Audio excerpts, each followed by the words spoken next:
سلامونه نیکې هیلې په دې هیله چې ټول روغ او جوړ اوسئ. آیا د منظور پښتین د ژوند د پټو اړخونو څخه خبر یې؟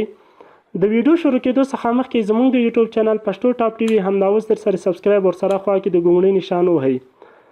د پښتون ژغورنې د غورځنګ مشر منظور پښتین د خپل تحریک پیل کولو را په دې خوا هسې خو د قوم او د ولس په خبرو کې دومره بوخت شوی چې د خپل فامیل او ماشومانو دپاره هم وخت نه لري. خو هغه وایي چې کله یې په کالج او پوهنتون کې زده کړو وخت و نو په دغه مهال هم د نورو زلمو په شان نه خو د جنکو سره د عشق او محبت کیسې کړي او نه یې هم مستی او خوندونه اخیستي. منظور پښتین په خپل یو نوې مرکه کې د خپل شخصي ژوند په هکله داسې وایي. هغه په خپل ژوند کې د شمېر یوازې څو فلمونه او ډرامې کتلې دي او نور ټول وخت یې د کتابونو لوست ته ورکړی و.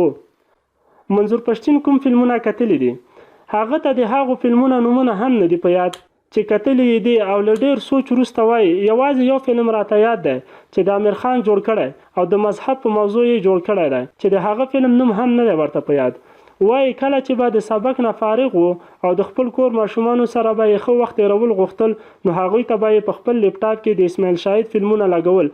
خو دا هم ورته نه ده معلومه چې اسماعیل شاهد په فلمونو کې نه بلکې په ډرامو کې کار کوي. هغه د شعر و شاعرۍ سره ډېره مینه لري او په شاعرانو کې غني خان د خوښې شاعر دی. خو وایي چې د رحمان بابا شعرونه یې هم خوښیږي. منظور پښتین وایي په خپله یې هم څو غزلې او نظمونه لیکلي چې یو نظم پکې اوس د سردار علي ټکر په خپل غږ کې هم ویلی دی. په سندرغاړو کې یې څوک خوښیږي؟ منظور پښتین وایي په سندرغاړو کې یې د کرن خان د هغه د خوښې سندرغاړی دی. خو وایي د خپل وطن لمبه حالاتو دې ته هم نه دی پرېښودی چې موسیقي واوري د خپلې ژبې د نورو سندرغاړو اوازونه واوري او خوند ترې واخلي. وایي د کرن خان سندرې مې په دې خوښیږي چې هغه د خپل ولس دپاره ډېره مقصدي او معیاري شاعري وایي او زما ټول ژوند هم په دې یو مقصد لپاره دی او هغه مقصد د خپل ولس دپاره ښه او پر امنه ژوند لټون دی. منظور پښتین وایي انقلابي سندرې یې سختې خوښیږي خو حالات اجازه نه ورکوي چې زیات وخت د سندرو په اورېدو مصرف کړي. منظور پښتین د نورو پښتنو په څېر اتڼ هم کوي. منظور پښتین وایي د نورو قبایلي زلمو په څېر هغه هم د اتڼ چل ور زده دی خو کله چې هم داسې د خوشحالۍ موقع راشي نو د خپلو ملګرو سره ګډ اتڼ کوي. خو وایي دا کال یو نیم کال وشو چې اتڼ یې هم نه دی کړی.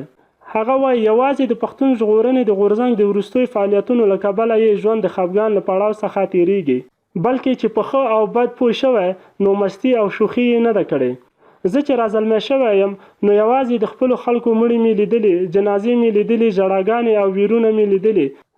په دغسې حالاتو کې که کوم سوچ ته اوزګار شوی یم نو هغه دا ده چې څنګه به باید زه او زما د وطن نورو زلمي د پښتنو د مرګونو او ژړاګانو ته د پای ټکی کېښودل شي. ښاغلی پښتون وایي اوس هم ترې خپل همزولي او انډیوالان اکثر خفه وي او وایي ورته چې ستا په وجه زموږ ټول محفلونه خراب شول.